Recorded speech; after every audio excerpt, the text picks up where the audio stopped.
In today's video, I'm going to teach you how to use Board View in Notion.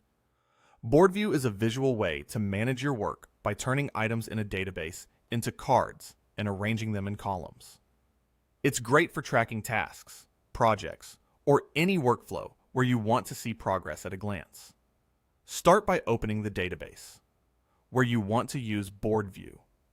This could be a tasks database, a project tracker, or any collection of items. If you already have a table or another view, that's perfect. Board View will use the same data, just presented differently. At the top of your database, look for the Views bar. You'll see your current view name, and next to it, a small plus button. Click that plus button to create a new way of looking at the same information.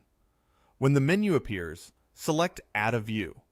You can give the view a helpful name if you like, such as Board or Kanban, so it's easy to find later, then continue.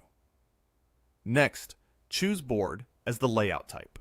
This instantly switches your database into a board format, where items appear as cards. Think of each card as one record from your database, showing the most important details at a glance. Now, it's time to make the board meaningful by grouping it. Grouping controls how your columns are organized. Choose a property to group by. Status or priority are common choices. If you pick status, for example, you might see columns like To Do, In Progress, and Done.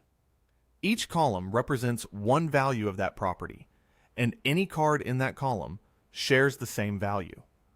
Once your board is grouped, managing progress becomes simple.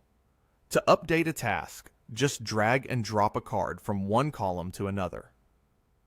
Moving a card from To Do to In Progress, or from high to medium priority, automatically updates that property behind the scenes. This means you're not just rearranging cards visually. You're keeping your database accurate with every move. A quick tip as you work. If some columns look empty, that simply means no items currently have that property value. You can still drop a card into an empty column to assign that value immediately.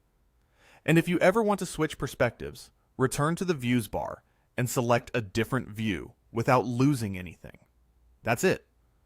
By opening your database, adding a new view, choosing Board, grouping by a useful property, and dragging cards between columns, you turn your data into a clear, living workflow.